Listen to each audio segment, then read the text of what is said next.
আল্লাহ আল্লাহ আমাদেরকে মাফ করে দেন। আল্লাহ দয়া করে আল্লাহ পাকের মারিফাত ইমালে কামেল দান করেন। রমজান মাস চলমান, আজ রমজান মাসের কয় তারিখ? 4 তারিখ, 4তম রোজা আছি আমরা আলহামদুলিল্লাহ। আল্লাহ আমাদের রোজাকে কবুল করে নেন, পরিপূর্ণ ইখলাস ইমানে কামেলের সাথে রোজা রাখার তৌফিক দান করেন, ইমানে কামেল ইহতিসাবে কামেল দান করেন, জান্নাতুল ফিরদাউস আমাদের জন্য নসিব করেন। রোজা, আল্লাহ রোজাকে ফরজ করেছেন আমাদের জন্য। আল্লাহ বলেন, হে মুমিনরা, আমি তোমাদের উপর রোজা ফরজ করলাম যেমন তোমাদের পূর্ববর্তীদের জন্য রোজা ফরজ করেছি। কেন? লাআল্লাকুম তাত্তাকুন, যেন তোমরা গুনাহ মুক্ত জীবন লাভ করতে পারো। রোজা কেন ফরজ করা হয়েছে? মুত্তাকি হওয়ার জন্য, নূরওয়ালা জীবন, নূরওয়ালা জিন্দিগি, নূরওয়ালা বন্দেগি অর্জন করার জন্য আল্লাহ উম্মতে মুহাম্মাদিকে সওম রোজার মতো নিয়ামত দান করেছেন। এই রোজার মর্তবা কেমন? বলে রোজার মর্তবার কারণে রোজা যে মাসে রাখা হয় সে মাসের মর্যাদা আমি বাড়িয়ে দিয়েছি। এই মাসকে আমি সব মাসের উপর শ্রেষ্ঠত্ব দিয়েছি। গত জুমায় বলেছিলাম এই মাসকে কেন শ্রেষ্ঠত্ব দেওয়া হলো? রোজার কারণে। রোজা এই মাসে এই দুইয়ের সমন্বয় কিভাবে হলো? আল্লাহ পাক বলেছেন, শাহরু রমাদান আল্লাযী উনজিলা ফীহিল কুরআন, কোরআনের কারণে। তো বলেছিলাম কোরআনের সম্পর্ক যার সাথে হয় সেটাই দামি হয়ে যায়। তাই রমাজান মাস চলমান, রমাজান মাসের মর্যাদা রোজার কারণে। রোজা এই মাসে আল্লাহ পাক কোরআন অবতীর্ণ করেছেন। কোরআন অবতীর্ণ করে রোজাকেও সম্মানী করেছেন, মাসকেও সম্মানী করেছেন। এখন কোরআনের মর্যাদা আমাদের থেকে কিরূপ হওয়া দরকার? তো ভাই দয়া করে এই মাসে কমপক্ষে কোরআনের জিন্দেগি গঠন করি, কোরআনওয়ালা জীবন বানাই, কোরআনকে মহাব্বত করি, কোরআনকে ভালোবাসি। আল্লাহকে ভালোবাসা হবে। আমাকে কেউ যদি ভালোবাসে তো আমার কাজকেও ভালোবাসবে, আমার কথাকেও ভালোবাসবে। আমি যাকে ভালোবাসি তাকেও সে ভালোবাসবে।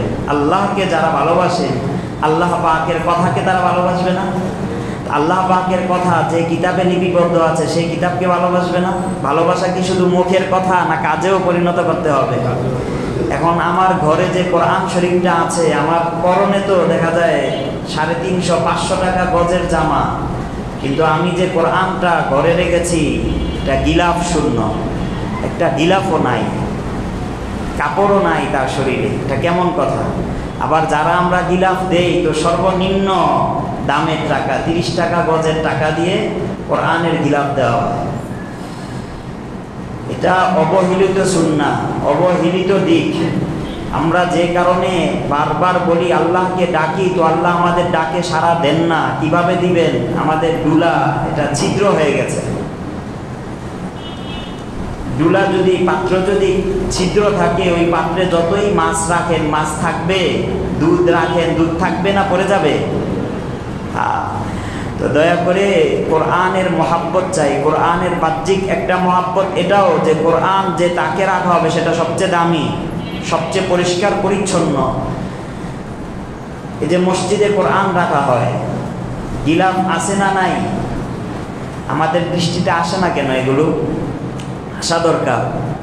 একজন আল্লাহর বান্দা হিম্মত করলেই তো হয়ে যায় যে কোরআন গিলাফ শূন্য হবে না। আমি যেখানেই থাকবো, যেখানেই দৃষ্টি পড়বে কোরআনের প্রতি, কোরআন সবার উপরে থাকবে, কোরআন সবচেয়ে পরিচ্ছন্ন জায়গায় থাকবে, কোরআন সবচেয়ে পবিত্র জায়গায় থাকবে। আল্লাহু আকবার। তারপর হলো রমাজান মাসকে কেন্দ্র করে কোরআন মুখস্থ করা, কোরআন পড়া, কোরআন শিখা, কোরআনের মেহনতে থাকা। এটা রমাজানের কদর করার একটা দিক। দেখেন, রমাজান হলো রোজার নাম। রোজা কাকে বলা হয় আমরা জানি সবাই। আল ইমসাক আনিল মুফাত্তিরাতি সালাসা, খাবার দাবার এবং স্ত্রীর মিলন থেকে বিরত থাকা। কখন থেকে কখন পর্যন্ত বলেন? সুবহে সাদিক থেকে সূর্য অস্ত, গুরুবে শামস পর্যন্ত। এই সময়টায় বিরত থাকার নাম হলো রোজা। জানি তো আমরা সবাই। শরীয়তের পরিভাষায় এটাই রোজা। সুবহে সাদিক, সেহরি, এর সময় থেকে আমি কিচ্ছু খাবো না, পানও করব না, স্ত্রীর সাথে মিলন করব না। আর সন্ধ্যা, গুরুবে শামস, এখন সুবহে সাদেকের আগে খাওয়া বলে, এর পরে খাওয়া নিষেধ, এর আগে খাওয়া এটা সুন্নাহ, এটা সেহরি বলা হয়, তাই না? আবার গুরুবে শামস, সূর্য অস্ত যাওয়ার আগ পর্যন্ত খাওয়া যাবে না, এর পরের খাওয়াকে ইফতার বলা হয়, এটা সুন্নাহ। এখন আমরা কি করি, অনেক সময় দেখা যায় যে রোজা রাখি কিন্তু সেহরি খাই না। অনেকে আছেন শুরু রাত্রে খেলো তো সেহরি খাওয়ার প্রতি তার কোনো দাঁড় না। না, নবীজি বলেছেন তাসাহহারু ফাইন্না ফিস সাহুরি বারাকা, তোমরা সেহরি খাও, সেহরির মাঝে বরকত রেখেছেন কে? আল্লাহ। সেহরি খাবো তো আমরা। অনেকে আছে ঘরের মহিলারাও, আওয়াজ তো বাইরে যাচ্ছে তাই না, মহিলারাও আওয়াজ আমার শুনতে পাচ্ছেন। অনেকে কি করেন, রমাজান মাসে দেখা যায় যে শুরুতে তারাবি পড়া হয়, তারপর বাড়িতে যাওয়ার পরে এই অযথা আলাপচারিতায় লিপ্ত হয়, সময় গণিয়ে 12টা তো 1টা বেড়ে যায়। তারপর কি করে, বলে যে আচ্ছা একটু পরে তো সেহরির সময় হয়ে যাবে, সেহরি খেয়ে তারপর ঘুমিয়ে যাই। এটা সুন্নাহর খেলাফ। সেহরি খেতে হবে কখন? ঘুম থেকে উঠে। ঘুমের আগের খাওয়াকে সেহরি বলে না।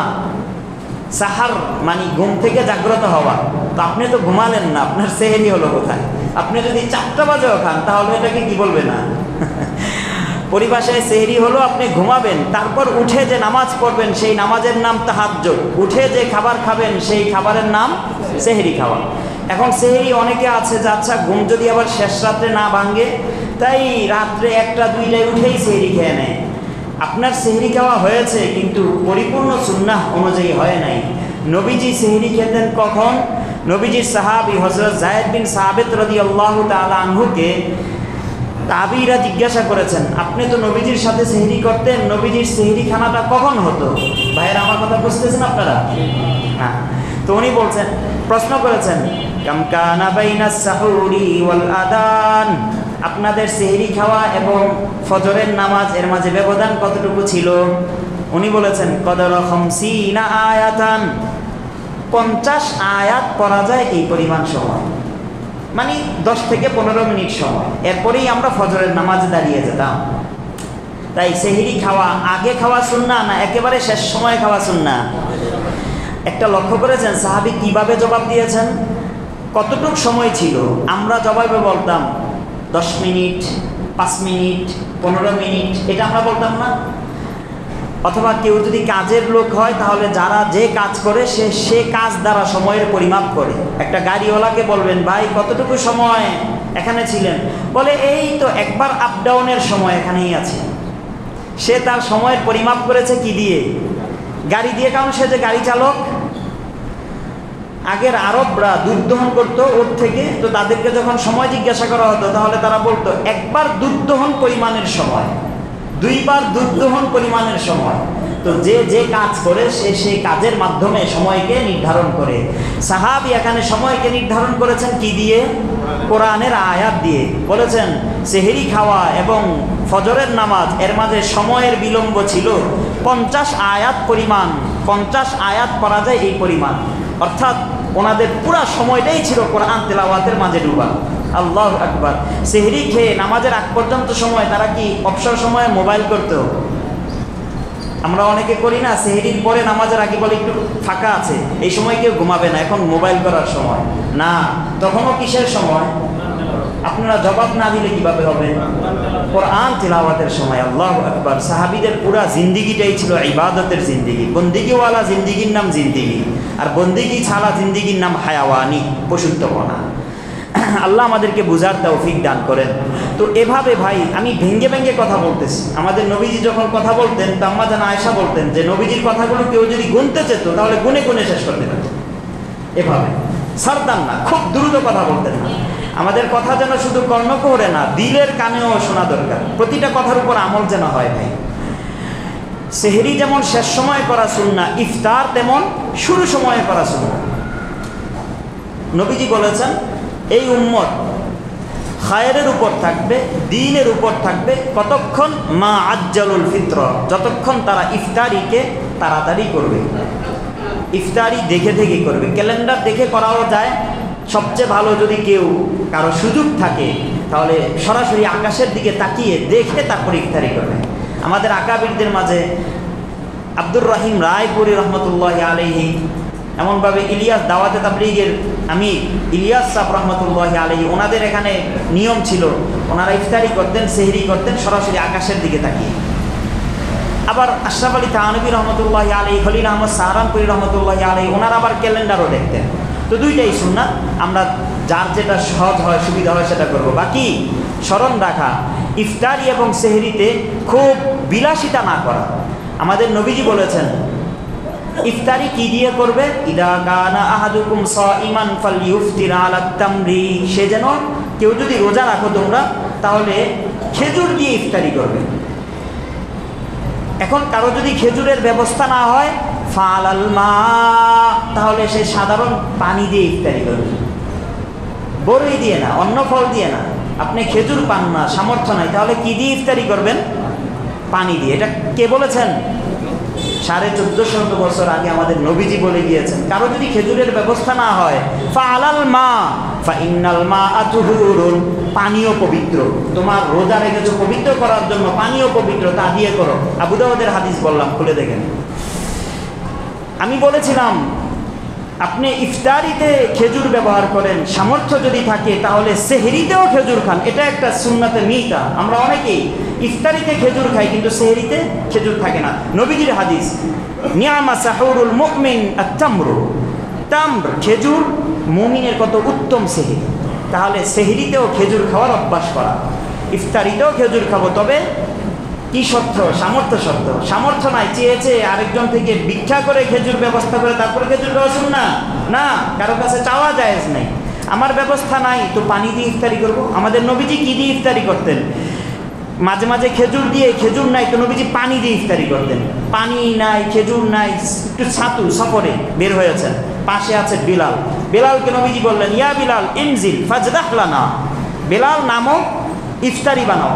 ইফতারি কি এই গরম গরম মশলা, মুড়ি চানাচুর না, ফাজদাহ লানা, একটু ছাতু ছিল, বলে ছাতু বানাও, পানি দিয়ে ছাতু বানাও, ছাতু দিয়ে ইফতারি করেছেন। খেজুর নাই তো নবীজি কি খেয়েছেন? ছাতু খেয়েছেন। তো পানি, ছাতু, খেজুর এগুলো স্বাভাবিক, আমরা বিলাসিতা করব না। সামর্থ্য যদি থাকে তাহলে আপনি ইফতারিতে সেহরিতে যা ব্যবস্থা করার করবেন, কোনো সমস্যা নাই। কিন্তু এটা না বলা যে রমজানে যা খাওয়ার খেয়ে নাও, কোনো হিসাব নাই, এগুলো ইসলামী শিক্ষা না। হালাল কামাইয়ের মাঝে আল্লাহ যদি আপনাকে বারাকা দেন তাহলে আপনি আপনার সামর্থ্য অনুযায়ী খাবেন, অন্যকে খাওয়াবেন। কিন্তু বিলাসিতা করা, ইসরাফ করা, এটা জায়েজ নাই। ইসরাফ কাকে বলে জানেন? অপচয় করা। ইসরাফও জায়েজ নাই, তাবযীরও জায়েজ নাই। ইসরাফ হলো আমার হালাল খাবার কিন্তু আমি অল্প খেলাম, বাকি কিছু নষ্ট করলাম, এটা ইসরাফ, এটা জায়েজ নাই। তাবযীর এটা তো জায়েজ নাই, এটা হলো অপব্যয়, মানে যেটা ইসলামে জায়েজ নাই। আপনি বিবাহ শাদীতে এখন ইসরাফ হচ্ছে, তাবযীর হচ্ছে। ইসরাফ অপচয় করে, দেখেন না অনেক খাবার, প্রয়োজনের অতিরিক্ত খাবারের ব্যবস্থা করা হয়। তাবযীর ওই যে ডোল তবলা বাজানো হয়, লাইটিং করা হয়, এগুলো কি ইসলামে জায়েজ আছে? না জায়েজ কাজ করার নাম হলো তাবযীর। আর জায়েজ আছে কিন্তু তার মাঝে আপনি অপচয় করলেন, তার নাম ইসরাফ। তো আমরা ইফতারিতে ইসরাফ, তাবযীর এগুলো করব না, আল্লাহ আমাদেরকে হেফাজত করেন। বাকি ইফতারির সময়টা আরেকটা অবহেলিত দিক, আমাদের ইফতারির সময় দোয়া কবুলের দিক।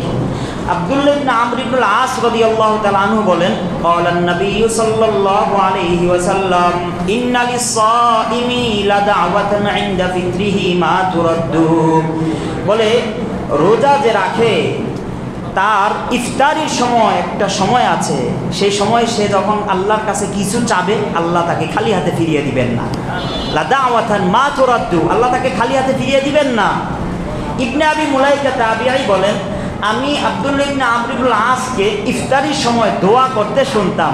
উনি ইফতারির সময় হলেই দোয়া করতেন, আল্লাহুম্মা ইন্না নাসআলুকা বিরহমাতিকা আল্লাতী ওয়াসিআত কুল্লা শাইইন আন তাগফির লি, আয় আল্লাহ আপনার দয়ার ভিক্ষা, আপনার দয়ার উসিলা, যে দয়া সমস্ত জীবকে, সমস্ত সৃষ্টিকে পরিব্যাপ্তি করে রেখেছে, সেই দয়ার উসিলা দিয়ে চাই, দয়া করে মাহবুদ আপনি আমাকে মাফ করে দেন।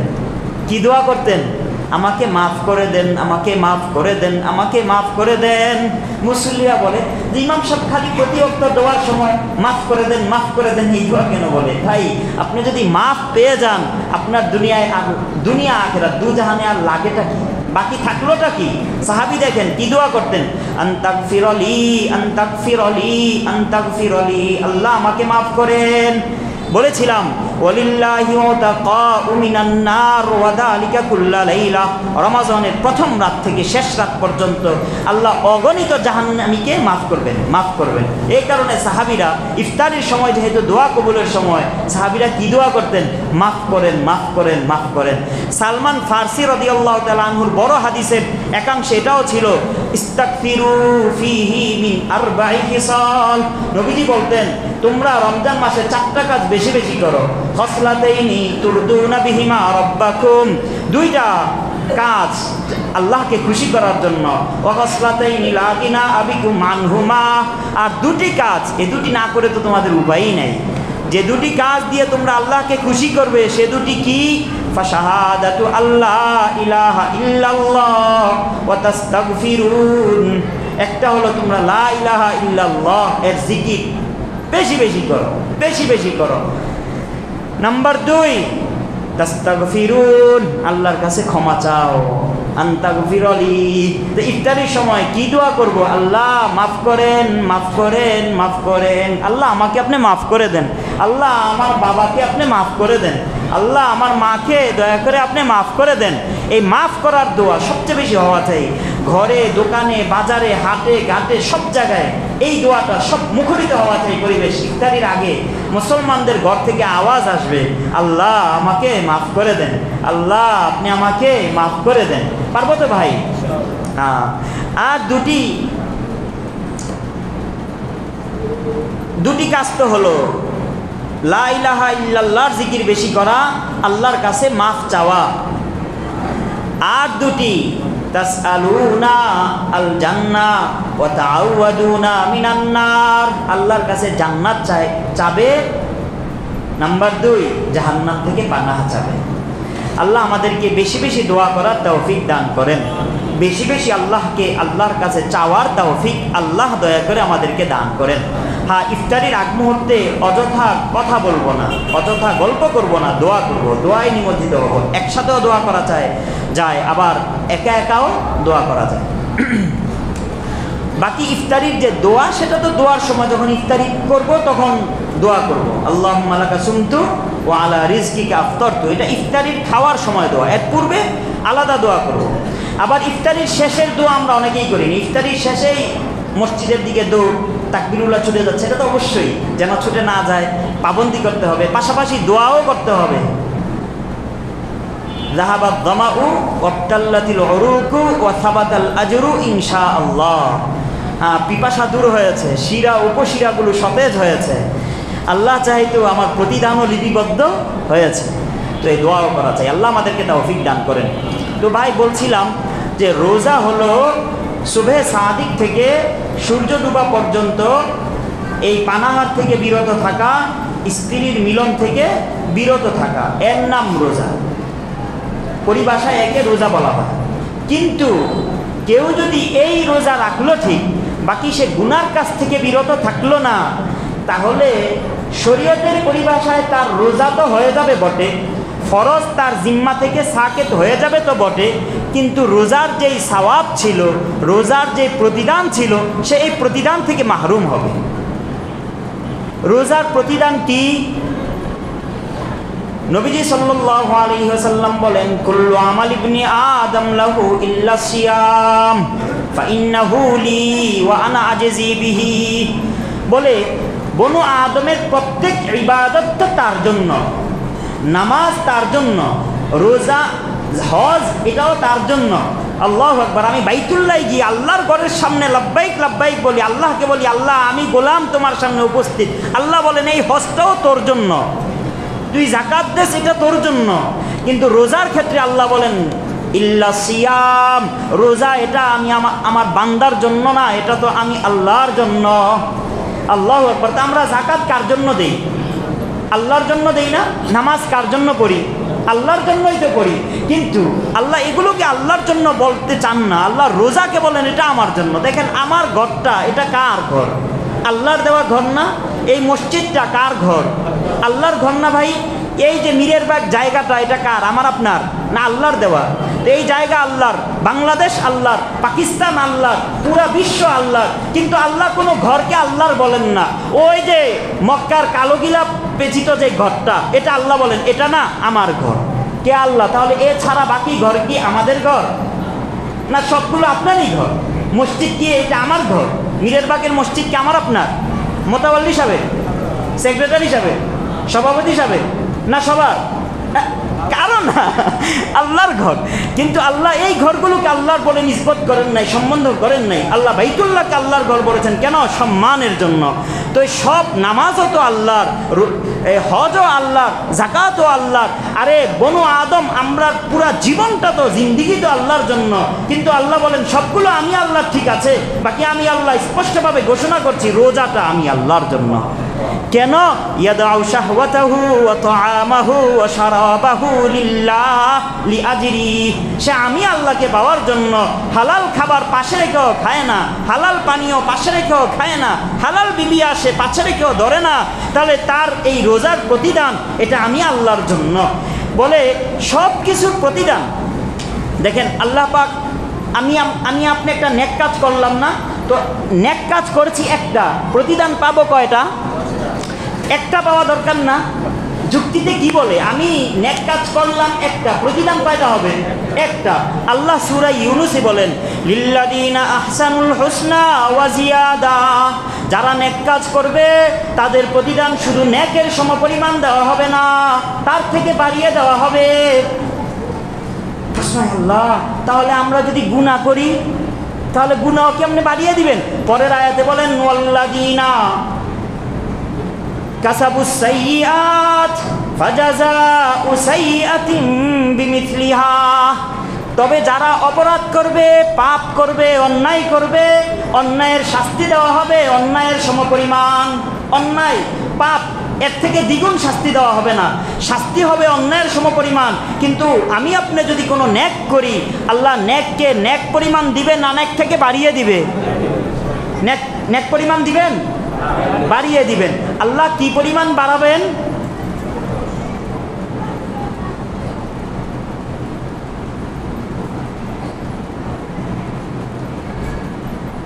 এক নেক করব, একের পরিমাণে আল্লাহ দিবেন কত? 10। নেক করব একটা, আল্লাহ দিবেন 10। এটা সাধারণ নেকির ক্ষেত্রে। আল্লাহ কিছু কিছু নেকির ক্ষেত্রে আল্লাহ বলেছেন না আমি 10 থেকেও বাড়িয়ে দিই। 10 থেকে কি পরিমাণ বাড়ায়? আল্লাহ সূরা বাকারার মাঝে বলেছেন যারা জিহাদের ময়দানে আমি আল্লাহর পথে দান করবে, মাতালুল্লাযীনা ইউনফিকুনা ফী সাবিলিল্লাহ কামাথালি হাব্বাতিন আমবাতাত সাবআ সানাবিলা ফী কুল্লি সুমবুলাতিন মিআতু হাব্বা। 1 টাকা দান করবে তো আমি আল্লাহ 1 টাকাকে বাড়িয়ে বাড়িয়ে 700 দিব। ওই 10 আর কোথায়? 700। আপনি একে পাবেন কত? একে কত? যদি 10 টাকা দান করেন 7,000। যদি 100 টাকা দান করেন 70,000। আল্লাহু আকবার। যদি 1,000 টাকা দান করেন আল্লাহর রাস্তায়, 100তে যদি 70,000 হয় তাহলে 1,000-এ কত হবে? 7 লক্ষ টাকা। হিসাব করেন। আচ্ছা, রমাজানে 1 ফরজ বেড়ে কয় ফরজ হয়? 70 ফরজ, তাই না? তা আমরা যদি সর্বনিম্ন 1-এ 70ও ধরি, তাহলে রমাজানে কেউ যদি 1,000 টাকা আল্লাহর রাস্তায় দান করে সে কি পরিমাণ পাবে? রমাজান ছাড়া যদি 1,000 হয় 70,000, 7 লক্ষ, তাহলে রমাজানে 1,000-এ কত হবে? 7 কত? 39, 49, 4,90,00,000। আল্লাহু আকবার, তাই না? 4,90,00,000। হিসাব মিলাতে থাকেন। আল্লাহ বলেন কেউ যদি কোনো নেক কাজ করে পূর্ণ ইখলাস এবং মহাব্বতের সাথে, তাহলে আমি তাকে কি দিব? আল্লাহু ইউদাইফু লিমান ইয়াশা। আমি আল্লাহ যাকে চাই তাকে অগণিত বাড়িয়ে দিব। তাই আমল করতে হবে পূর্ণ ইখলাসের সাথে, পূর্ণ মহাব্বতের সাথে, পূর্ণ ইহতিসাব এবং ঈমানের সাথে। আল্লাহ পাকের কাছে আজর পাওয়ার আশায় ঈমানের সাথে, বিশ্বাসের সাথে কেউ যদি আমল করে, আল্লাহ একে বাড়াবেন। কি পরিমাণ বাড়াবেন আল্লাহ বলেন নাই। আচ্ছা, তাহলে অন্য সবই তো আমরা বুঝতে পারলাম। আল হাসানাতু বিআশরি আমসালিহা ইলা সাবঈমিআতি আশরিন ইলা সাবঈমিআতি দিআফিন। নেক কাজের বদলা একে কমপক্ষে 10 পাওয়া যায়, বাড়তে সেটা 700 গুণ বাড়ে। এটা পাইলাম না আমরা? একটা নেক কাজ করবেন তো আপনি একে কত পাবেন? কমপক্ষে 10। আপনি হজ করলেন একবার, সওয়াব পাবেন কয় হজের? যদি 10 বার করেন 100 হজের সওয়াব দিবেন। আপনি এক ওয়াক্ত নামাজ পড়লেন, আল্লাহ বাড়িয়ে আল্লাহু আকবার, আল্লাহর রহমত, আল্লাহর দয়ায় আল্লাহ এই আমলটাকে বাড়িয়ে এক নামাজে কয় নামাজের সওয়াব দিবেন? 10 নামাজের সওয়াব দেবে। এটা কম, ইলা সাবঈমিআতি দিআফিন। হাদিসে বলা হয়েছে যে একটা আমলের মর্যাদা 10 গুণ থেকে ইখলাসের কারণে বাড়তে 700 গুণ পর্যন্ত বাড়তে পারে। তবে এটা তো আমরা সময় জেনে ফেললাম, এর পরিমাণ জেনে ফেললাম।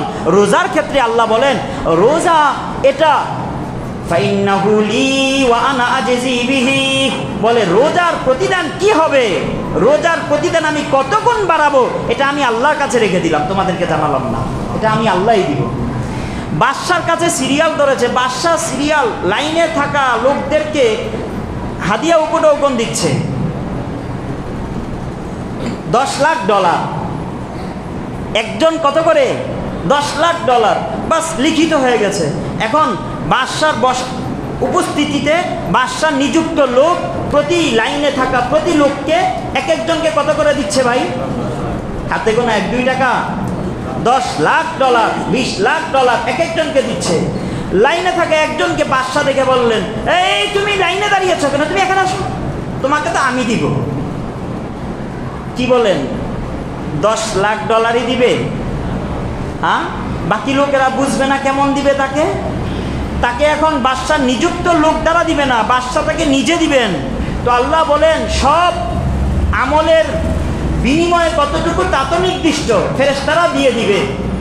রোজাদারের রোজার বিনিময় এটা আমি আল্লাহ কুদরতি হাতে দিব, আমি আল্লাহ নিজে দিব। আল্লাহু আকবার। ভাই, রোজাদার আল্লাহর কাছে কতটা প্রিয় আল্লাহ আর কিভাবে বুঝাবেন। আল্লাহর নবীজির সাহাবী সাহাল বিন সাদ রাদিয়াল্লাহু আনহু বলেন, নবীজি বলতেন, ইন্না ফিল জান্নাতি বাবান ইউকালু লাহু আর-রায়্যান, জান্নাতে একটা দরজা আছে তার নাম রায়্যান। ইয়াদখুলু মিনহু আস-সাইমুন, এই দরজা দিয়ে শুধু রোজাদাররাই প্রবেশ করবে। লা ইয়াদখুলু মিনহু আহাদুন গায়রুহুম, রোজাদার ছাড়া এই দরজা দিয়ে আর কেউ প্রবেশ করার অধিকার রাখবে না। ইউকালু ইয়াউমাল কিয়ামাতি আইনাস সাইমুন ফায়াকুমুন, হাজার হাজার কোটি কোটি পুরা সমগ্র জাতির মাঝে কিয়ামতের দিন রোজাদার বলে এক আওয়াজ আসবে, রোজাদাররা কোথায়? তারা দাঁড়াবে। ফায়াদখুলু মিনহু আস-সাইমুন লা ইয়াদখুলু মিনহু আহাদুন গায়রুহুম, রোজাদার ছাড়া আর কেউ প্রবেশ করবে না। ফাইদা দাখালু উগলিকা ফালাম ইয়াদখুল মিনহু আহাদুন, যখন রোজাদাররা প্রবেশ করে ফেলবে জান্নাতের ওই দরজাটা বন্ধ হয়ে যাবে, আর কেউ প্রবেশ করতে পারবে না। আল্লাহু আকবার। কি পরিমাণ মর্যাদা! নবীজি আবেগ এসে গেছে, এই কারণে নবীজি একবার না, দুইবার না, 3 বার, একটা কথা তো একবার বললেই হয়, এই দরজা দিয়ে রোজাদার ছাড়া আর কেউ প্রবেশ করবে না, এটা একবার বললেই তো হয়ে যায়। নবীজি একই হাদিসে পরপর কয়বার বলেছেন? 3 বার বলেছেন, কেউ না, কেউ না, কেউ না। তুমি দানশীল হতে পারো, তুমিও না। তুমি নামাজি হতে পারো, তুমিও না। তুমি মুজাহিদ হতে পারো, তুমিও না। তুমি আলেম হতে পারো, তুমিও না। হ্যাঁ, আলেম হওয়ার পাশাপাশি যদি রোজাদার হও, মুজাহিদ হওয়ার পাশাপাশি যদি রোজাদার হও, দানশীল হওয়ার পাশাপাশি যদি রোজাদার হও, তাহলে রোজাদারদের জন্য এই বিশেষ মর্যাদা। আল্লাহু আকবার। আল্লাহ আর কিভাবে বুঝাবেন দেখেন। আপনি যখন আপনার বিবিকে খুব বেশি ভালোবাসেন, তাহলে বলেন কি, বিবি তোমার মুখের দুর্গন্ধ আমার কাছে মজা লাগে। এটা মানুষ কি হালকা ভালোবাসায় বলে? হ্যাঁ, স্বাভাবিক ভালোবাসায় এই কথাটা আসে। কার মুখের দুর্গন্ধ? হ্যাঁ, ছোট অবস্থায় এখনো মনে পড়ে, যখন মক্তবে পড়তাম, আব্বা দূরে দিয়েছিলেন একবার।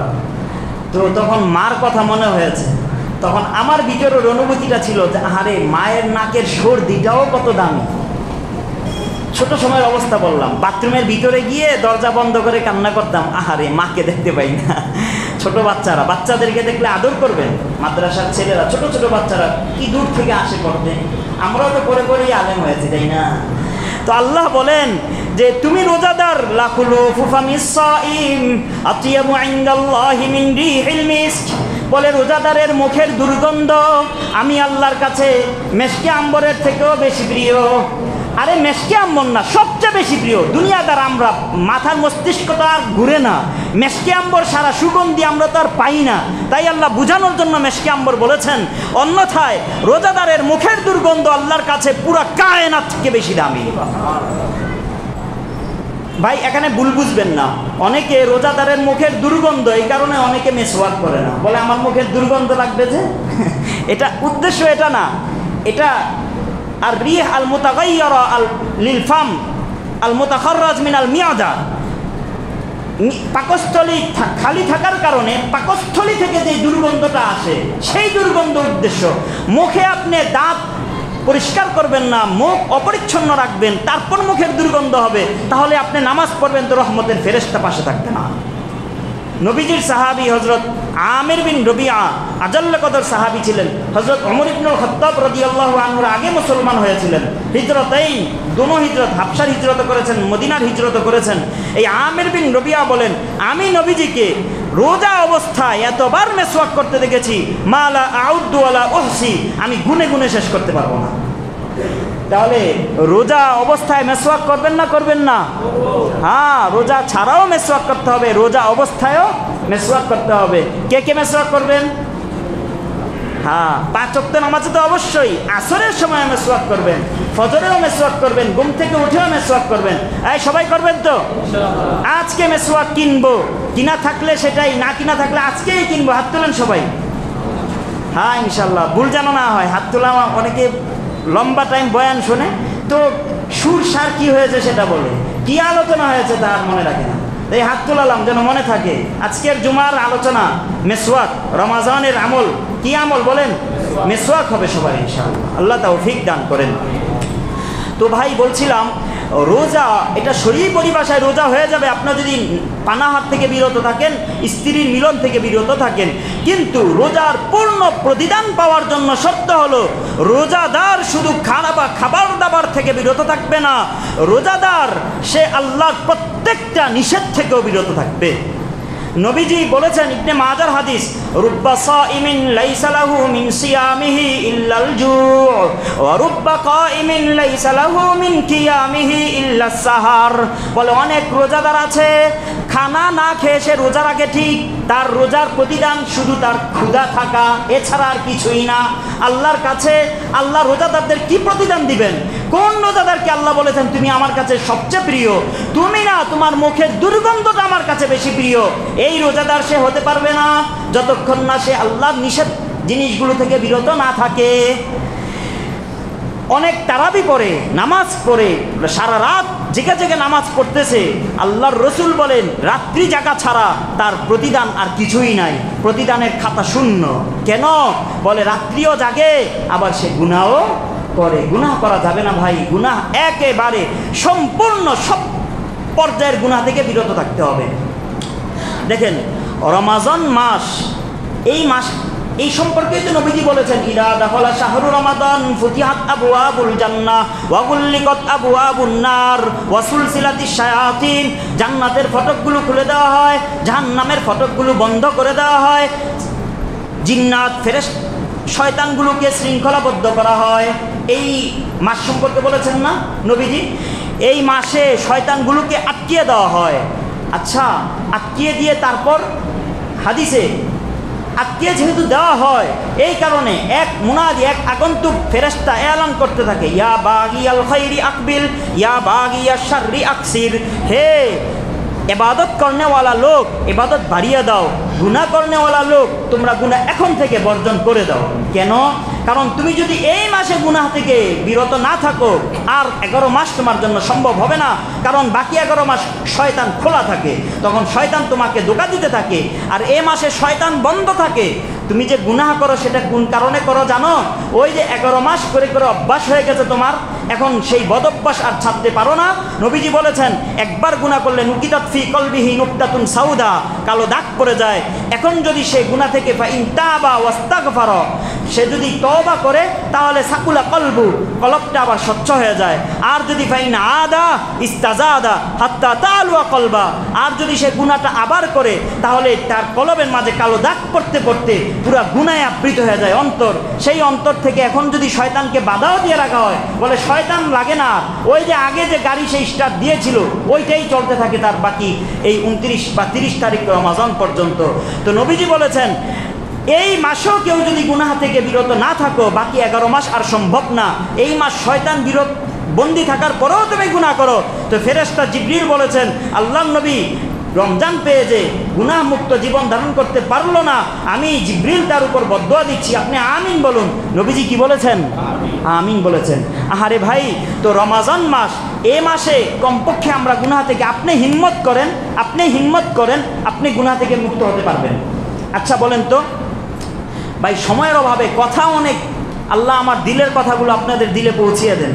আমার সামনে খাবার আছে, একটা হলো আমার খাবারই নাই। আমার কথাগুলো শুনতেছেন ভাইরা? আমার সামনে খাবার নাই, আমি কি খাবার খেতে পারবো চেষ্টা করলে? এই আমার শত্রু আমার সামনে থেকে খাবার ছিনিয়ে নিচ্ছে, আমি কি তার এখন খাবার খেতে পারবো? শত্রুর সাথে আমার মানে কি প্রতিযোগিতা করতে হবে, তারপর খাবার আনতে হবে। আর আরেকটা হলো আমার খাবার সামনে আছে, এখন আমি যদি হাত না দিই তাহলে কি আমি খাবার খেতে পারবো? ঠিক এটাই ভাই, বাকি 11 মাস আপনার কাছে খাবার শয়তান ছিনিয়ে নেয়। ওই মাসে ইবাদত করতে হলে শয়তানের সাথে আগে আপনি ঝগড়া বিবাদ করে, প্রতিযোগিতা করে তার সাথে আপনার জয়লাভ করতে হয়। আর রমাজান মাসে শয়তান বন্দি, খাবার আপনার সামনেই আছে। হতভাগা মুসলমান যে নাকি খাবার সামনে থাকা সত্ত্বেও সে হাতটা বেড়ে খাবার নিবে, সে হাতটা বাড়তে রাজি না। তাই বলি ভাই, আপনি যদি হাত না পারেন আপনাকে খাবার দিবে কে? রমাজান মাস পেয়েও আপনি যদি মসজিদে না আসেন, আর আসা সম্ভব না। তাই ভাই, রমাজান মাস, এখন আমরা একটা কাজ করি, সবাই আমার দিকে তাকান, একটা কাজ করি। গুনাহমুক্ত জীবনের জন্যই তো আল্লাহ রমজান মাসকে দিয়েছেন, লাআল্লাকুম তাত্তাকুন। গুনাহমুক্ত হবে কিভাবে? আমরা আমাদের গুনাহগুলোর একটা লিস্টি করি আজকে থেকে, পারবো তো সবাই? আমার কি কি গুনাহ হয়? আমার দাড়িটা আমি এখনও রাখতে পারি নাই। রমাজান মাস, আপনি আজ হিম্মত করেন, আপনার পায়ে ধরে বলি আপনি দাড়ি রাখতে পারবেন, সত্যি পারবেন। আপনি চেষ্টা করেন, সত্যি পারবেন। আমার দাড়িটা আমি রাখি না, এটা আমার একটা গুনাহ। আমার চুলটা সামনের দিক দিয়া বড়, এটা আমার একটা গুনাহ। দেখেন, ইকরা বিসমি রাব্বিকাল্লাযী খলাক, কোরআনের প্রথম সূরা না? এই সূরার শেষ আয়াত, ওয়ানাসিয়াতিন নাসিয়াতিন কাদিবাতিন খাতিয়া। আল্লাহর নবী বলেছেন, আল্লাহ পাক বলেন, ওই যে আবু জাহেল সম্পর্কে আয়াত, আবু জাহেলকে কিয়ামতের দিন জাহান্নামে নেওয়া হবে। আবু জাহেলের চুল ছিল সামনের দিক দিয়ে বড়। আল্লাহ বলেন, এই আবু জাহেলের সামনের দিকে চুল ধরে তারপর তাকে জাহান্নামে নেওয়া হবে।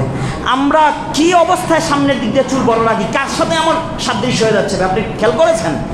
আপনার ভাবতেছি চুল এটার মাঝে ইসলাম আছে না? এর মাঝে মারাত্মক ইসলাম, গুরুত্বপূর্ণ ইসলামের বিধান। এই চুলও আমার গুরুত্বপূর্ণ ইসলামের বিধানের অন্তর্ভুক্ত। তো আমার চুলটা বড় রাখি। আপনি রমজান মাস, যুবক ভাইয়েরা আমার ভাই, আপনি আমার ভাই, হাত ধরে বলি আপনি আমার ভাই। আপনি চেষ্টা করেন, চেষ্টা করেন আজকে গিয়ে আমি এই টাকাটা আপনি দানের থেকে বেশি সওয়াব পাবেন। আমি বলি ইনশাল্লাহ আপনাকে আল্লাহ পাক 700 দিবেন। আপনি টাকা দিয়ে সেলুনে গিয়ে আজ গিয়ে এখনই চুলটা সামনে দিকে কেটে দেবেন। হ্যাঁ ইনশাল্লাহ আপনি সিদ্দিকিনের দরজা পাবেন, শাহাদাতের মর্তবা পাবেন। আপনার ভিতরে ঈমান জ্বলসে উঠবে ইনশাল্লাহ, জোয়ার আসবে ঈমানের, মহাব্বতের। দয়া করে আমার টাকনুর নিচে জামা পরি, বাস আজকে থেকে হিম্মত করি আমি আর পরবো না। আজ থেকে টাকনুর নিচে জামা উঠিয়ে ফেলি। আমরা অনেকে তারাবিতে আসি, মাথায় টুপি নাই, ভাবি যে টুপি কেটা সুন্নাহ। ফতুয়া রহিমিয়া খুলে দেখেন, টুপি শুধু মুসলমানের নামাজের সুন্নাহ না, টুপি মুসলমানের সারা জিন্দেগির সুন্নাহ। নবীজির মাথা সবসময় ঢাকা থাকতো। এখন এক শ্রেণীর মানুষ বের হয়েছে, বলে নামাজে টুপি পড়তে হবে, সুন্নাহ কথায় হাদিস দেখাও। আরে ভাই, নামাজে কি দেখাবো? মুসলমানের জিন্দেগির সুন্নাহ টুপি। ভাই টুপি ছাড়া কেউ নামাজে আসবো না। টুপি নাই, আপনি আজকে পকেট থেকে টাকা দিয়ে টুপি কিনেন, টুপি পকেটে রাখবেন। আমি কি বিষয়গুলো বুঝাতে পারলাম? যার যেই গুনাহ আপনি আজ থেকে তওবা করেন, ওই গুনাহ থেকে মুক্ত হয়ে যান। আল্লাহ আমাকে আপনাকে তৌফিক দান করেন। ভাই অনেক কথা বলার, আল্লাহ রমাজানের উসিলায় আল্লাহ আমাদেরকে দয়া করে মাফ করে দেন। রমাজানের ফায়াজ বারাকা আল্লাহ আমাদের জীবনে নসিব করেন, আমাদের মা বোনদেরকেও তৌফিক দান করেন। একটা কথা ভাই, রমাজানকে কেন্দ্র করে আমরা ঝগড়া বিবাদে লিপ্ত হব না। নবীজি বলেছেন, তোমাকে যদি কেউ গালি দেয়, ফাইন সাব বা কাহাদুন আও কাতালাকা ফাল ইয়াকুল, সে যেন বলে ইন্নী ইমরুউন সাইমুন, আমি না রোজাদার। তোমাকে কেউ, এই যে ঘরের মাঝে যান, বিবিরা আছে, একটু পাক করতে দেরি হয়ে গেছে, একদিন সেহরির সময় আপনাকে ডাক দিতে পারে নাই, ইফতারিটা ভালোভাবে হয় নাই, আপনি তার সাথে রাগারাগি করতেছেন, আপনার রোজার ফজিলত থেকে বঞ্চিত হয়ে যাবেন ভাই। এখানে গালিগালাজ না, আপনি রাগ করবেন না। কেউ যদি আপনার সাথে রাগ করে, কেউ যদি আপনাকে মারে, আপনি বলেন মনে মনে আমি না রোজাদার, আমি তাকে মারবো না। আপনি ইফতারি করতেছেন, এই সময় আপনাকে কেউ আঘাত করেছে, ইফতারির সময় আপনাকে রক্তে রঞ্জিত করেছে, আপনি মনে মনে বলেন আমি রোজাদার, আমি তোকে কিছু করব না। রোজাদার আল্লাহর কাছে প্রিয়, আমার প্রতিদান আমার জন্য আল্লাহই যথেষ্ট। তাই ভাই রোজাকে কেন্দ্র করে অযথা কথা বলবো না, ঝগড়া বিবাদে লিপ্ত হব না, মিথ্যা গীবত করব না, সব ধরনের গুনাহ থেকে আজ থেকে পরহেজ করব। আমার সবার সব গুনাহ হয় না, যার যে গুনাহ হয় সেই গুনাহটা লিখে রাখবেন, সেই গুনাহ থেকে আমি ইনশাল্লাহ আজকে থেকেই ইনশাল্লাহ শেষ, এই গুনাহ থেকে আমি মুক্ত হয়ে গেলাম ইনশাল্লাহ। কে কে করব? কি করব? ডায়েরিতে লিখবো আমার গুনাহগুলো, লিখবো না আমরা? আমার কি গুনাহ হয়ে যায় আমি জানি তো, আমার গুনাহ এটা, আমার গুনাহ হয়ে যায়, আমার মিথ্যা হয়ে যায়, এই গুনাহটা, আমি বিড়ি খাই এটা আমার একটা গুনাহ, এটা আমি আজকে ডায়েরিতে লিখবো, আজ থেকে তওবা আমি করব না। আল্লাহ আমাদেরকে তৌফিক দান করেন ইনশাআল্লাহ। জাযাকুমুল্লাহ, জাযাকুমুল্লাহ। সুবহানাকাল্লাহুম্মা ওয়া বিহামদিকা আশহাদু আল্লা ইলাহা ইল্লা আনতা আস্তাগফিরুকা।